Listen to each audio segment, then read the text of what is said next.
এজন্য সকলে দয়াময় রব্বুল আলামিনকে সন্তুষ্টি করার উদ্দেশ্যে সকলে জবান খুলে একসাথে শুকরিয়া আদায় করি আলহামদুলিল্লাহ। লক্ষ কোটি দুরূদ ও সালাম দু জাহানের বাদশা আকায়ে নামদার তাজদারে মদিনা হাবিবে কিবরিয়া আশরাফুল আম্বিয়া সাইয়্যিদুল মুরসালিন খাতামুন নবিয়্যিন শাফিউল মুসলিমিন রাহমাতাল লিল আলামিন হযরতে মুহাম্মদুর রাসূলুল্লাহ সাল্লাল্লাহু আলাইহি ওয়াসাল্লামের উপর। মুহতারাম হাজিরিন, আমি কোরআনে কারীম থেকে একটি সূরার কয়েকখানা আয়াত তেলাওয়াত করেছি।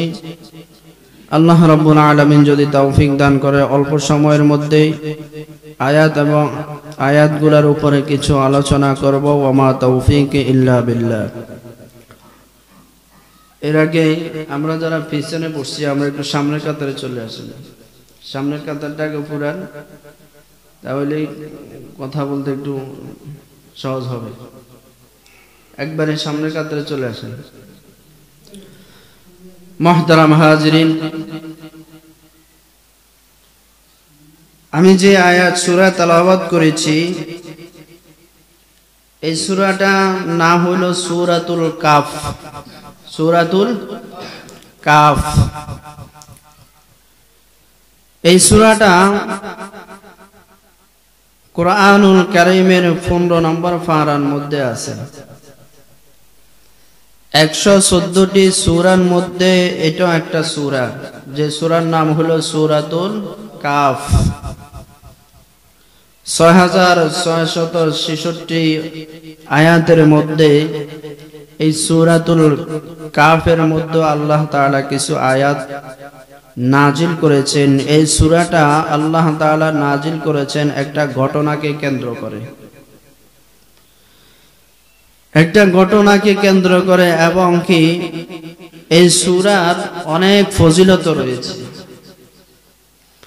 আমরা বেশিরভাগ মুসলমানরা কোরআনের মধ্যে কয়টি সূরা আছে এবং কোন সূরার কত নাম, কোন সূরার কি নাম আমরা কিন্তু জানি না। অনেকেই আছে সূরাতুল কাফ কোরআন শরীফের মধ্যে যে এমন একটি সূরা আছে বেশিরভাগ মুসলমানরা জানে না, কিন্তু এই সূরার অনেক ফজিলত। কি ফজিলত? সর্বপ্রথম ফজিলত হইল, কেউ যদি সূরাতুল কাফের প্রথম 10টি লাইন নিয়মিত আমল করে তাহলে আল্লাহ রাব্বুল আলামিন দাজ্জালের ফিতনা থেকে আল্লাহ তাআলা তাকে উদ্ধার করবে। সুবহানাল্লাহ বলেন। আর দাজ্জালের ফিতনাটা কত বড় ফিতনা এটা আমি একটু পরেই বলতেছি। 2 নাম্বার, সূরাতুল কাফ যদি কেউ আজকে শুক্রবার সূরাতুল কাফ তেলাওয়াত করেছেন তাহলে আগামী শুক্রবার আসার আগে আগে মাঝখানে যে সময়টা এই এক সপ্তাহের যত গুনাহ আল্লাহ রাব্বুল আলামিন বান্দার এক সপ্তাহের সমস্ত গুনাহ maaf করে দেয়। সুবহানাল্লাহ। মানে আজকে আমি সূরাতুল কাফ তেলাওয়াত করলাম, আজকে হলো পবিত্র জুমার দিন, তাহলে আগামী জুমার আসার আগে আগে আল্লাহ তাআলা আমার এই এক সপ্তাহের যত গুনাহ হবে সমস্ত গুনাহ আল্লাহ রাব্বুল আলামিন maaf করে দিবেন। এই ব্যাপারে সূরাতুল কাফের আরো অনেক ফজিলত রয়েছে। শুধু আমি সংক্ষেপে কয়েকটা কথা যেগুলা ইম্পর্টেন্ট এই কথাগুলো আমি বলে যাচ্ছি। যে সূরাতুল কাফ প্রথম 10 লাইন আমল করলে দাজ্জালের ফিতনা থেকে আল্লাহ তাআলা আমাদেরকে হেফাজত করবেন। দাজ্জালের ফিতনাটা কেমন একটা বড় ফিতনা এটাও কিন্তু আমাদের সকলের জানা নাই। আমরা জানি যখন নাকি আমরা দুনিয়াতে সম্পদের মালিক হই তখন এই সম্পদগুলো হেফাজত করার জন্য আমরা বহু চিন্তা ধারণা করি, ঠিক না ভাই? ঠিক। এরপরে শুধু তাই নয়, কারো কাছে যদি কিছু সংখ্যক স্বর্ণ অলংকার থাকে, তাহলে ওই স্বর্ণগুলা হেফাজত করার জন্য, হেফাজতে রাখার জন্য যত পদক্ষেপ আছে সব পদক্ষেপ আমরা গ্রহণ করি, ঠিক কিনা? দেখবেন অনেকের ঘরের মধ্যে আলমারি আছে, আলমারির ভিতরে একটা ডয়ার আছে, এই ডয়ারের ভিতরে আরেকটা ডয়ার আছে, এরপরও এটাকে আরো সেভে রাখতেছে। কি জন্য? এটা স্বর্ণ, এটা তার কাছে অনেক দামি, ঠিক কিনা বেটি? যারা স্বর্ণ ব্যবসায়ী করে দেখবেন এদের দোকানের মধ্যে দামি দামি অনেকগুলা তালা লাগানো হয়, ওরা অনেক সেভ করে দোকান যখন বন্ধ করে অনেক সেভ করে তারা এরপরে বাড়িতে যায়, কারণ এই তার দোকানের মধ্যে, স্বর্ণ দোকানের মধ্যে কোটি কোটি টাকার সম্পদ আছে না নাই? আছে। তাহলে দুনিয়া এই সম্পদের জন্য যদি আমরা এত সেভ গ্রহণ করি, এত পদক্ষেপ যদি গ্রহণ করি, তাহলে দুনিয়ার আসমান এবং জমিন থেকে শুরু করে আসমান পর্যন্ত যত কিছু আছে সব কিছু থেকে সবচেয়ে বেশি বড় সম্পদ হইল ঈমান। বড় সম্পদ কি? ঈমান। দুনিয়ার মধ্যে যত কিছু আছে সবচেয়ে বেশি সম্পদের মূল্য হলো কিসের নাম? ঈমানের নাম। তাহলে এই ঈমানটা কিন্তু আমরা হেফাজত করার জন্য চেষ্টা, পদক্ষেপ কখনো করি না। কিন্তু ঈমানের মতন দামি সম্পদ দুনিয়ার জমিনে আর হইতে পারে না। আসমানের নিচে, জমিনের উপরে ঈমানের মতন দামি সম্পদ আর কোনো কিছুই হতে পারে না। ওই ঈমানটাকে, আমাদের ওই দামি সম্পদটাকে নষ্ট করার জন্য, ক্ষয় করার জন্য, আমাদের এই দামি সম্পদটাকে বরবাদ করে দেওয়ার জন্য আমাদের পিছনে 24 ঘন্টা একজন দুশমন কাজ করে যাচ্ছে। তার নাম কি? ইবলিস শয়তান। তার নাম কি? ইবলিস শয়তান। এই ইবলিস শয়তান আমাদের এত বড় দামি সম্পদ আমাদের কাছে মনে হয় না। অনেকে 500 টাকা, 100 টাকা, 1000 টাকা, 2000 টাকা যারা শার্ট ব্যবহার করে, এদের শার্টের ভিতরে একটা পকেট থাকে। এই 500-1000 টাকা সেভ রাখার জন্য সামনের পকেটে রাখে না, ভিতরে একটা পকেট থাকে, এই পকেটের মধ্যে রাখে, ঠিক না ভাই? ঠিক। যারা ফ্যান ব্যবহার করে এদের ফ্যানের পকেট আছে, কিন্তু নিরাপত্তার জন্য, টাকাটা হেফাজতের জন্য তারা এক্সট্রা একটা জিনিস ব্যবহার করে, তার নাম হলো মানি ব্যাগ, ঠিক না? কারণ এরাই বলে যে অনেক সময় পকেট থেকে টাকা পড়ে যায়, যার কারণে মানি ব্যাগে যখন টাকাটা রাখা হয় তখন টাকাটা সেফ থাকে। তাহলে দুনিয়ার সম্পদের জন্য যদি আমরা এত সেফ গ্রহণ করি, এত পদক্ষেপ যদি আমরা গ্রহণ করি, তাহলে যেটা সেফ রাখার জন্য, যেটা সেফ রাখতে পারলে আমার দুনিয়া উজ্জ্বল হবে, আখিরাতও উজ্জ্বল হবে, ওইটা নিয়ে কিন্তু আমরা একবারও চিন্তা ধারণা করি না। মুহতারাম হাজরিন, এই জন্যই আল্লাহর নবী, বিশ্ব নবী রাহমাতাল লিল আলামিন হাদিসের মধ্যে বলেছেন, কেউ যদি সূরাতুল কাফের প্রথম 10টি লাইন নিয়মিত আমল করে, তাহলে আল্লাহ রাব্বুল আলামিন দাজ্জালের ফিতনা থেকে তাকে হেফাজত করবে। আর এর আগে আমাদের প্রত্যেকের সাথে ব্যক্তিগত একজন দুশমন কাজ করে, সেই দুশমনের নাম হইল ইবলিস শয়তান। এই ইবলিস শয়তান আমাদের প্রত্যেকের সাথে 24 ঘন্টা আমাদের ঈমানটাকে, আমাদের ঈমান নষ্ট করার জন্য, আমাদের ঈমানটাকে ধ্বংস করার জন্য এই ইবলিস শয়তান আমাদের পিছনে নিয়মিত কাজ করে যাচ্ছে। শুধু তাই নয়, বলে একটা লোক যখন নাকি মৃত্যু শয্যায় পড়ে যায়, বিছনার মধ্যে পড়ে আছে, মৃত্যু শয্যায় পড়ে আছে, মনে হয় সে আর বেশিক্ষণ বাঁচবে না, এমন সময়ও ইবলিস শয়তান তার পিছনে কাজ করে। কেন করে? সে দুনিয়ার মধ্যে যতদিন বেঁচে ছিল এখন পর্যন্ত তার ঈমানটাকে নষ্ট করতে পারি নাই। এই লোকটা যখন নাকি বিছনার সাথে পড়ে গিয়েছে, মৃত্যু শয্যায় পড়ে গিয়েছে, এখন তো তার শরীরের মধ্যে কোনো শক্তি নাই, ওয়াজ নসিহত শোনার মতন শক্তি তার শরীরের মধ্যে নাই। এই মুহূর্তে যদি আমি তার ঈমানটাকে নষ্ট করে দিতে পারি তাহলে আমি সাকসেসফুল হইলাম। এটা হলো ইবলিস শয়তানের টার্গেট। মৃত্যু শয্যা যখন নাকি পড়ে যাবে তখন ইবলিস শয়তান আরো বেশি কাজ করে, কারণ এই মুহূর্তে যদি আমি তার ঈমানটাকে কি করতে পারি, নষ্ট করতে পারি, ঈমান হারা করতে পারি, তাহলে তো আমি সাকসেসফুল হয়ে গেলাম, আমার টার্গেট পূর্ণ হয়ে গেল।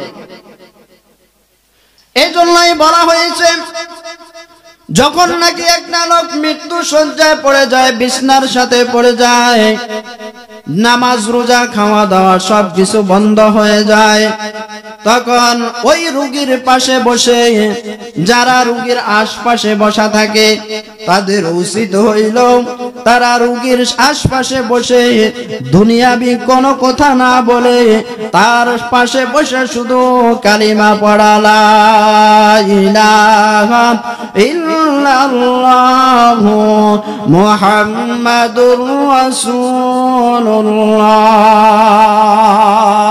সাল্লাল্লাহু আলাইহি ওয়াসাল্লাম। যখন নাকি রোগীর পাশে বসে এই কালিমাটা বেশি বেশি পড়া হয়, তখন যে লোকটা মৃত্যু শয্যায় পড়ে আছে তার কানের মধ্যে আওয়াজ যায়। সে যদিও নাকি মুখে উচ্চারণ করতে পারতেছে না, কিন্তু মনে মনে সে পড়ার জন্য আপ্রাণ চেষ্টায় থাকে। ঠিক না? অনেকে দেখবেন মুখে আওয়াজ করার শক্তি পাইতেছে না, মুখে আওয়াজ করতে পারতেছে না, যখন নাকি তার পাশে বসে কালিমাটা পড়া হয় তখন সে মুখ লাড়ায়। ঠিক না ভাই? ঠিক, মুখ লাড়ায়। এটাই বোঝায় যে মুখে উচ্চারণ করার শক্তি তার নাই, কিন্তু পাশে বসে যিনি কালিমা পড়তেছে তার সাথে সাথে তিনিও পড়তেছেন। অতএব কারণে আমাদের উচিত হইল মৃত্যু ব্যক্তির, যে ব্যক্তিটা মৃত্যু শয্যায় পড়ে যায়, বিছনায় পড়ে যায়, তখন ওই মুহূর্তে শয়তান বেশিরভাগ কাজ করে, আর আমাদের উচিত হইল ওই সময় তাকে বেশি বেশি কালিমার তালকিন দেওয়া, তার পাশে বসে বেশি বেশি কালিমা পড়া। এটা হলো ব্যক্তিগত। প্রত্যেকের সাথে সাথে ইবলিস শয়তান কি করে, কাজ করে। আর এমন একটা সময় আসবে যে সময়ের মধ্যে হাজার হাজার লক্ষ কোটি কোটি মানুষ একসাথে ঈমান হারা হয়ে যাবে। সেটা হলো দাজ্জালের আগমনের সময়। কথা বুঝে আসছেন? দাজ্জালের আগমনের সময় লক্ষ কোটি কোটি মানুষ দাজ্জালের ভয়ঙ্কর চেহারা দেখে, দাজ্জালের ভয়ঙ্কর চেহারা দেখে লক্ষ কোটি কোটি মানুষ একসাথে ঈমান হারা হয়ে যাবে। হঠাৎ করে এটা কি দেখলাম দুনিয়ার মধ্যে? আমরা হঠাৎ করে যদি চোর ডাকাত দেখি, কোন খুনিকে দেখি, তখন যদিও নাকি আমরা প্রাথমিক অবস্থায় আতঙ্কের মধ্যে পড়ে যাই, এরপরে আমরা পদক্ষেপ নিই তাকে কি করা লাগবে। মুহতারাম হাজিরিন, এই দাজ্জালের আগমনের সময় মানুষগুলা যখন নাকি একে সময়ের মধ্যে হাজার হাজার মানুষ ঈমান হারা হয়ে যাবে, তখন ওই দাজ্জালের জন্য লাঠি হাতে নিলেও কোনো কাজ হবে না, অস্ত্র হাতে নিলেও কাজ হবে না, গায়ের শক্তি দেখাইলেও কোনো কাজ হবে না, যত কিছু আপনি অবলম্বন করেন কোনো কাজ হবে না। আপনি যদি অস্ত্র একটার জায়গায় 100টা অস্ত্র যদি আপনি হাতে নেন, এরপর দাজ্জালের হাত থেকে আপনি বাঁচতে পারবেন না। আল্লাহর নবী, বিশ্ব নবী রাহমাতাল লিল আলামিন বলেন, ও আমার উম্মতের দল, ওই কঠিন সময়ে দাজ্জালের হাত থেকে বাঁচতে হলে, ওই কঠিন সময়ে দাজ্জালের হাত থেকে তোমাদের ঈমানকে ধরে রাখতে হলে, তাহলে তোমাদের জন্য একটা আমল আমি নবী শিখিয়ে দিয়ে যাই। আল্লাহ তাআলা এই আমলটা কোরআনের কারীমের মধ্যে সূরাতুল কাফের মধ্যে উল্লেখ করেছেন। আল্লাহর নবী বিশ্ব নবী রাহমাতাল লিল আলামিন বলেন, ও উম্মতের দল, তোমরা যদি সূরাতুল কাফের 1 থেকে 10 নম্বর আয়াত পর্যন্ত দৈনিক আমল করতে পারো, তাহলে ওই দাজ্জালের আগমনের সময়, দাজ্জালের কঠিন সময়ে তোমরা ঈমান হারা হইতে পারবে না। দাজ্জাল তোমাদের ঈমানকে ধ্বংস করতে পারবে না ওই সময়ে। যদি আমরা এই আমল করতে না পারি, যদি আমাদের ভিতরে এই আমল চালু না থাকে, এই আমলের ধারে কাছেও যদি আমরা না যাই, তাহলে মনে রাখবেন ও মুহতারাম হাজিরিন, ওই দাজ্জালের আগমনের সময় দাজ্জালের ভয়ঙ্কর চেহারা দেখে, দাজ্জালের ভয়ঙ্কর রূপ দেখে ওই সময়ের মধ্যে লক্ষ কোটি কোটি মানুষ একে টাইমে ঈমান হারা হয়ে যাবে। বলেন তো, ওই সময় যদি আমরা ঈমান হারা হয়ে যাই, তাহলে কবরে হাসরে আমাদের কি হবে? আমরা কি আর মুসলমানের খাতা নাম থাকবে? কোনোভাবে না। আমাদের তো ঈমান নাই, কাফেরদের যেরকম ঈমান নাই আমাদেরও ঈমান নাই। মৃত্যুর আগ মুহূর্ত পর্যন্ত যেরকম শয়তান কাজ করে, দুই নিঃশ্বাস বন্ধ হওয়ার আগ পর্যন্ত যেরকম শয়তান কাজ করে তার ঈমানটাকে বরবাদ করার জন্য, ঠিক দাজ্জালের ওই কঠিন রূপ দেখে দাজ্জালের কঠিন চেহারা দেখে, এত ভয়ঙ্কর দাজ্জাল, তখন মানুষ হঠাৎ করে আতঙ্কের মধ্যে পড়ে যেয়ে সাথে সাথে কোটি কোটি গুণ মানুষ ঈমান হারা হয়ে যাবে। তাহলে আমি আপনাদেরকে প্রশ্ন করতে চাই, ওই দাজ্জালের হাত থেকে আমাদের ঈমানটাকে রক্ষা করার জন্য, ঈমান ধরে রাখার জন্য এই আমলের প্রয়োজন আছে না নাই? জোরে বলেন, আছে না নাই? আমলটার কথা কে বলেছেন? রাসূল সাল্লাল্লাহু আলাইহি ওয়াসাল্লাম বলেছেন, এটা আমার আপনার বানানো নয়। কোরআন শরীফের মধ্যে 15 নম্বর পারা সূরাতুল কাফ, এই সূরাতুল কাফের 1 থেকে 10 নম্বর আয়াত আল্লাহর নবী বলেছেন, ও আমার উম্মতের দল, তোমরা এই 1 থেকে 10 নম্বর আয়াত পর্যন্ত তোমরা এটার উপরে নিয়মিত আমল করো। আল্লাহ রাব্বুল আলামিন আমাদের সকলকেই সূরাতুল কাফের 1 থেকে 10 নম্বর আয়াত পর্যন্ত আমল করার তৌফিক দান করুন, বলেন আমিন। যেন আমরা ওই দাজ্জালের সময়, আগমনের সময় আমাদের ঈমানটাকে যেন আমরা ধরে রাখতে পারি, আল্লাহ তাআলা আমাদের সকলকে তৌফিক দান করবেন, আমিন। শয়তানের ওয়াসওয়াসা এবং মৃত্যুর আগ পর্যন্ত যেন আমাদের ঈমানটাকে আমরা ধরে রাখতে পারি, সকলে বলেন আমিন। মুহতারাম হাজিরিন, এই সূরাটা আল্লাহ রাব্বুল আলামিন একটা ঘটনাকে কেন্দ্র করে এই সূরাটা নাযিল করেছেন। যেহেতু আজকে আমি পুরাটা ঘটনা শেষ করতে পারবো না, এরপর সময় যতটুকু কাবার হয়, এই সূরাটা আল্লাহ রাব্বুল আলামিন কি জন্য নাযিল করেছেন, সূরার শানে নজুলটা আমি বলতেছি। আমরা সকলেই জানি যে আল্লাহর নবী, বিশ্ব নবী রাহমাতান লিল আলামিন, আল্লাহ তাআলা তাকে যখন নাকি দুনিয়ায় প্রেরণ করেছেন, তখন আল্লাহর নবী কে আল্লাহ তাআলা হায়াত দিয়েছেন 63 বছর। কয় বছর? 63 বছর আল্লাহ তাআলা হায়াত দিয়েছেন। এই 63 বছর হায়াত দেওয়ার পর আল্লাহ তাআলা তাকে নবুয়তের আগে 40 বছর হায়াত দিয়েছেন, নবুয়তের পরে আল্লাহ তাআলা তাকে 23 বছর হায়াত দিয়েছেন। এই হলো 63 বছর আল্লাহর নবী রাহমাতান লিল আলামিন মোট 63 বছর দুনিয়ায় হায়াত পেয়েছেন। এরপরে আল্লাহর নবীর ওফাত হয়েছে, ঠিক না বা ঠিক? আল্লাহর নবী যখন নাকি নবুয়তের আগে 63 বছর 23 বছর হায়াত পেয়েছেন, নবুয়তের আগে 40 বছর হায়াত পেয়েছেন, নবুয়তের পরে 23 বছর।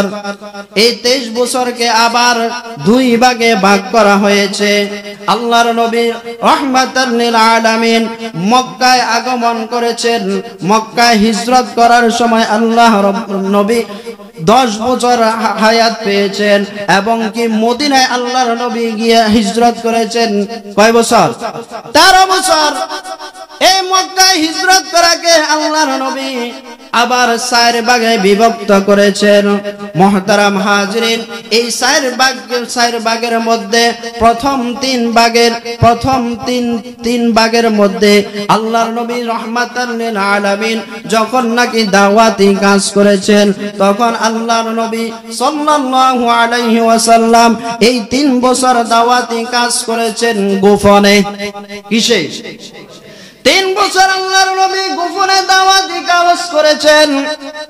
এই 3 বছর দাওয়াতি কাজ গোপনে করার কারণে কেউ টের পায় নাই আল্লাহর নবী কিভাবে গোপনে দাওয়াতি কাজ করেছেন।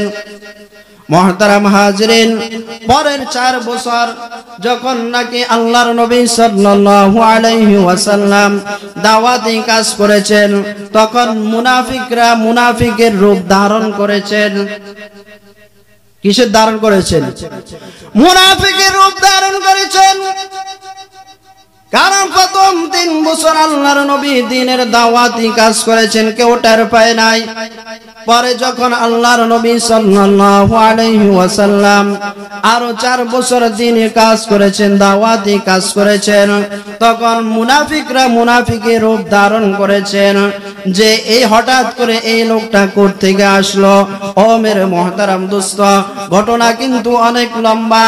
এরপর 5 বছর যখন নাকি আল্লাহর নবী সাল্লাল্লাহু আলাইহি ওয়াসাল্লাম ওপেন নিয়ে দাওয়াতি কাজ শুরু করেছেন, এবার বিশ্ব নবী রাহমাতাল লিল আলামিনের শত্রু ওপেন শুরু হয়ে গেল।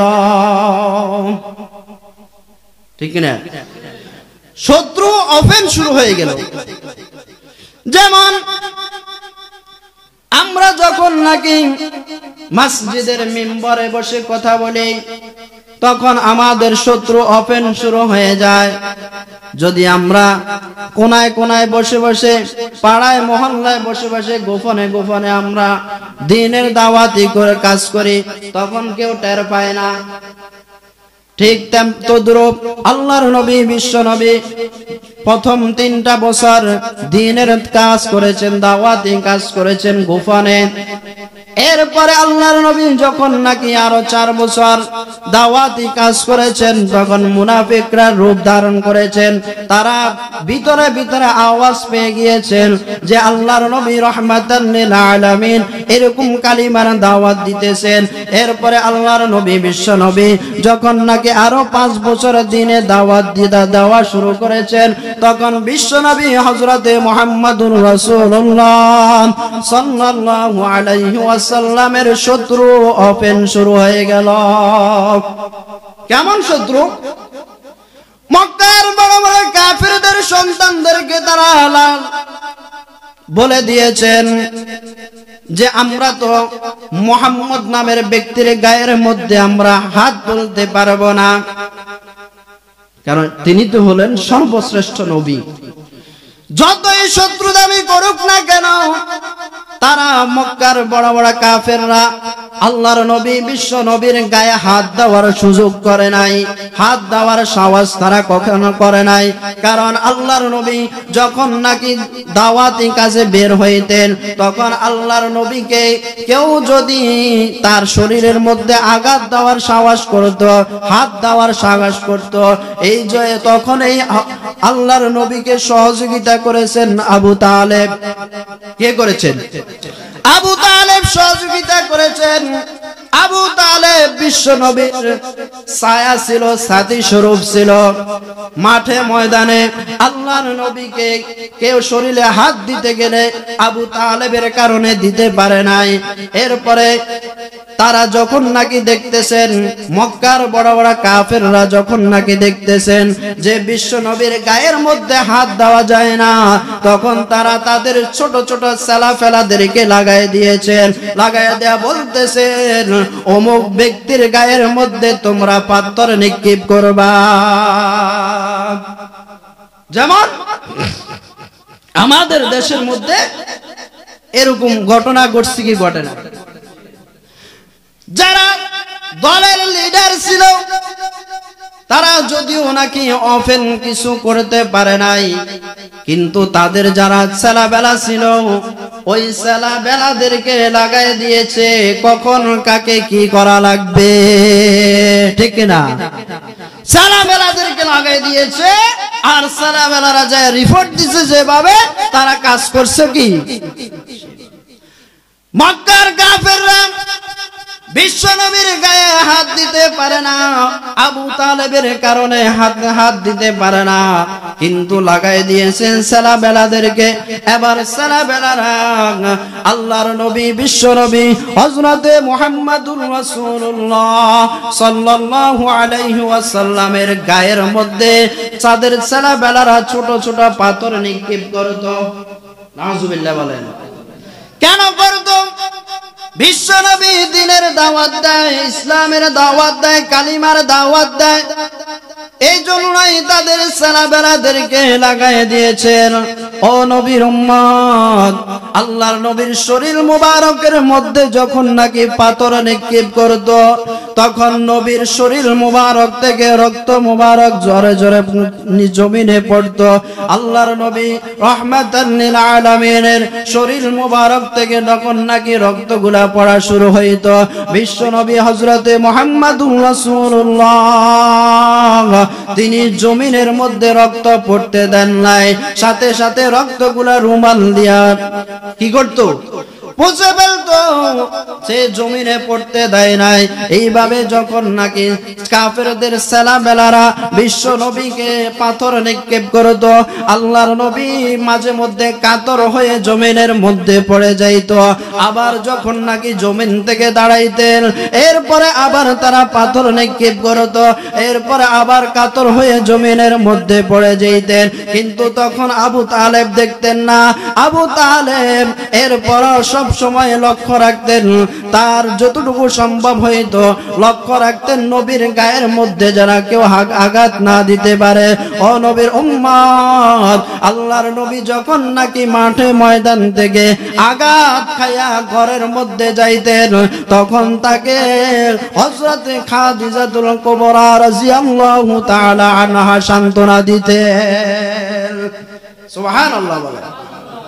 হযরতে খাদিজাতুল কুবরা তাকে সান্ত্বনা দিতেন, বিশ্ব নবীকে সান্ত্বনা দিয়া বলতেন, ও বিশ্ব নবী, আপনি হতাশ হবেন না, আপনার হতাশ হওয়ার কিছুই নাই, কারণ আল্লাহ তাআলা আপনাকে হয়তোবা পরীক্ষা করতেছেন, আপনি হতাশ হবেন না।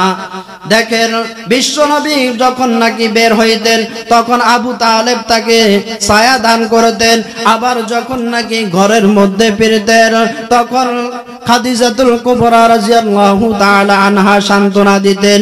এই সান্ত্বনা পাওয়ার পর আল্লাহর নবী কখনো তার মনের মধ্যে কখনো কি কষ্ট আসে নাই যে আমি দ্বীনের আওয়াজ বন্ধ করে দিব, ইসলামের দাওয়াত বন্ধ করে দিব, কোরআনের দাওয়াত বন্ধ করে দিব।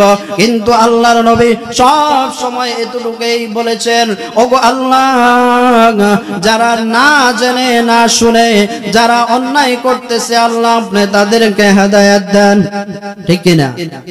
আল্লাহ আপনি তাদেরকে হেদায়েত নসিব করেন। তারা জানে না, তারা বুঝে না।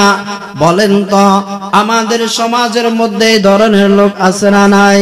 না জেনে না শুনে ওলামায়ে কেরাম কি বলেছেন, কোন কথা থেকে কোন কথা বলেছেন, কোন আয়াত থেকে কোন আয়াত বলেছেন, না জেনে না শুনে তারা বিরোধিতা করে, এরকম লোক আমাদের সমাজে আছে না নাই? আলোচনার লাস্ট যায় আসে 2-4টা কথা শুনে, 2 মিনিট 3 মিনিট কথা শুনে কিন্তু প্রথমে কথাটা কোথা থেকে আসছে সেটা কিন্তু সে শুনে নাই, লাস্টে একটা কথা শুনছে, এইটাই তার গায়ে লাগছে, এখন সে ভাবতেছে কি কথাটা আমাদের বলছে। ঠিক না? আপনারা সবাই ছিলেন আল্লামা মুস্তাক ফয়জি সাহেব একটা ঘটনা বলছিল, ওনার এক বন্ধু তাও আলেম একদিন মসজিদের মিম্বরে বসে সুদের বিষয় নিয়ে আওয়াজ করছিল। কিসের বিষয়? সুদের বিষয় নিয়ে আওয়াজ করছিল, এবং কি যত রকমের শাস্তি আছে সব শাস্তির কথাও বলেছিলেন।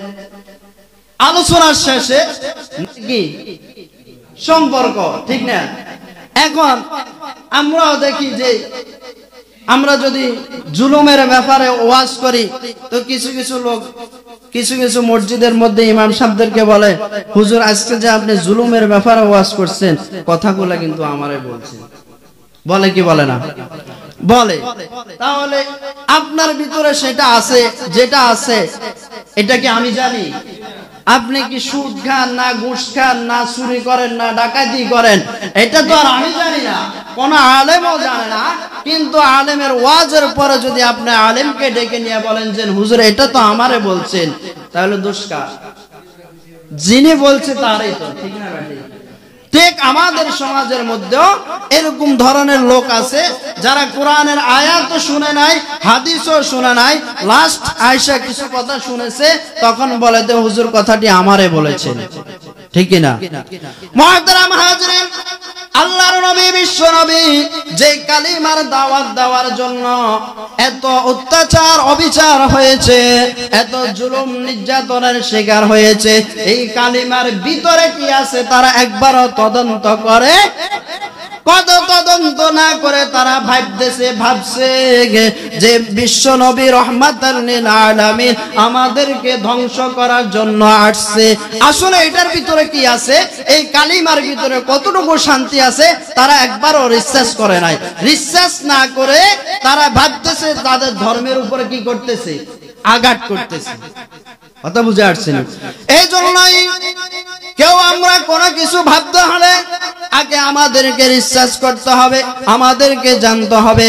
না জেনে না শুনে আমরা কখনো কোনো কথা বলবো না। মুহতারাম হাজিরিন, তাহলে আমি যে কথা থেকে আলোচনা শুরু করেছি সূরাতুল কাফ, মনে আসেনি আপনাদের? এই সূরাতুল কাফ যদি আমরা নিয়মিত তেলাওয়াত করতে পারি তাহলে দাজ্জালের আক্রমণ থেকে আমরা রক্ষা পাবো। আমাদের ঈমানটা কি পাবে? রক্ষা পাবে। দাজ্জালের ফিতনা থেকে আমাদের ঈমান রক্ষা পাওয়া সম্ভব যদি সূরাতুল কাফের প্রথম 10 লাইন আমরা আমল করতে পারি। এখন সূরাতুল কাফ যারা পরে আসছে তারা কি শুনছেন? যারা পরে আসছেন তারা শুনছেন না সূরাতুল কাফ কাকে বলে? কথা বলেন। সূরাতুল কাফ কোরআন শরীফে আছে নেই? কথা বলেন আছে? কোন নম্বর পারা তাও জানি না, কত নম্বর সূরা তাও জানি না। এখন যদি বলি কোন একটা খেলোয়াড়ের নাম বলেন, ইল্লা মাশাআল্লাহ এখন অর্ধেক লোকে দাঁড়ায় যাবে মসজিদে, হুজুর কয়জন খেলোয়াড়ের নাম শুনবেন আমার থেকে শুনেন, ঠিক কি না? যদি বলি 2-4 জন নায়িকার নাম বলেন, এখন অর্ধেকই দাঁড়ায় যেতে পারবে। কিন্তু সূরাতুল কাফ কত নম্বর সূরা, কত নম্বর পারা কিন্তু আমরা জানি না। যে সূরার আমলের কারণে আমাদের ঈমান রক্ষা পাবে, দাজ্জালের হাত থেকে আমরা রক্ষা পাবো, এটা আমরা জানি না। নায়িকার কথা আমরা জানি, খেলোয়াড়ের কথা আমরা জানি। মুহতারাম হাজিরিন, এজন্যই প্রত্যেক জুমার কথাগুলা রেকর্ডিং করে নেবেন, আমলগুলা রেকর্ডিং করে নেবেন, এগুলা আলোচনার পরে ঘরে যায় শুনবেন। আগে আগে মসজিদে আসার চেষ্টা করবেন। আজকে ইমাম সাহেব কোন বিষয় নিয়ে আলোচনা করছে মোবাইল নিয়ে আসবেন, রেকর্ডিং করবেন, শুনবেন, আমল করার জন্য চেষ্টা করবেন। রাজি আছেন তো ইনশাআল্লাহ? তাহলে সূরাতুল কাফ 15 নম্বর পারা, কত নম্বর? 15 নম্বর পারার মধ্যে আছে সূরাতুল কাফ। এই সূরাতুল কাফের প্রথম 10টি লাইন আমরা যদি সম্ভব হয় মুখস্থ করব, না হয় আমরা এটা রিডিংটা ভালো করে চালু করব ইনশাআল্লাহ। আল্লাহ রাব্বুল আলামিন আমাদের সকলকে আজকে যে আমলটার কথা বলেছি আমাদের সকলকে